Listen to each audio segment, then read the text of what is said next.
Welcome to a preview of new features in the next release. You'll see the navigation icons have changed for the modules. They're still in the same order, but this allows for more informational space. The description field has been moved to the top menu. Unique descriptions are important in allowing you to quickly locate a design for repeating or copying. The magnifying glass will take you to that customer record. The design ID now has a secondary revision number that we're calling an alternate ID.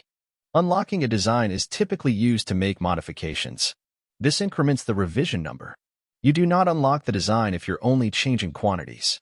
But to identify a change that doesn't require unlocking, the Alt ID will increment. Ultimately, this feature will be used for other options. The History tab has been updated. Along with the Alt ID added, the action description indicates when there is a quantity change. The selling price data per crate is a new field. A part ID field has been added. This will allow you to enter a value based on the content, or whatever you choose. This will be a searchable field and included in the customer's record if a customer is selected for the design. More information is being added to this feature. Add to a project will allow you from within the design to add it directly to an existing project. The drop-down menu will provide your available project numbers. The ruler icon provides more design information and the ability to calculate dimensional weight. This currently is being worked out, but we hope to have a basic dimensional weight calculator ready with this release.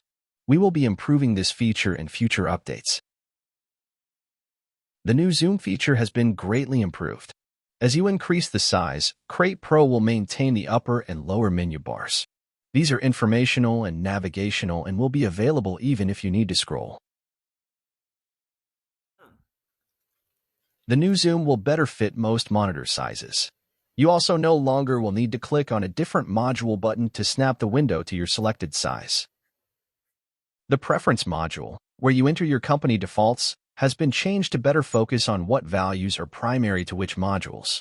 For example, under the Design tab, you're able to access the majority of fields that pertain to designs. Undercutting is indicated in the design by the arrow symbol when used in a design. Set your default undercut values here. In the design, you will see the undercuts on the left side of each field that the undercut is applied. You can toggle the undercut values by clicking on them. The cut list will reflect your undercut values. If you set your undercut values to 0 in Preferences, the undercut icon will appear on the cut list and the sawyer will make the decision as to what undercut value best for that design. You can create new customer types. For example, you want to add prospective customers and keep the history of quotes you may have given them. In Projects, a new status has been added. This will allow you to keep it in your history and in the customer's record, but removes it from your active projects. There are detailed videos on the next few features located on the support site, which we encourage you to view. A field has been created for you to enter static charges, such as white glove services. We will be adding additional fields for items such as shipping, which may need to be in a future update. You may now include inventory items that have been added as a line item in the on-site and overtime sections. Like many fields in Crate Pro 6, you're able to set your default field titles and values and preferences. Multiple tax fields are available. Based on requests, companies have the ability to add multiple tax charges and show them separately on a quote or invoice. Examples might be where there is a county and a state tax, or a VAT and an import tax. The field defaults are set in Preferences and can also be individually set on a customer-by-customer basis. As detailed in another video, your default material groupings can be printed out and made available to the staff that creates the designs. The printout includes more information regarding style construction methodology and can be very helpful in understanding differences between style families.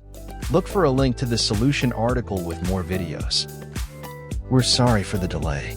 Over the last several months, our developers have worked on code changes to make it easier to release more frequent updates.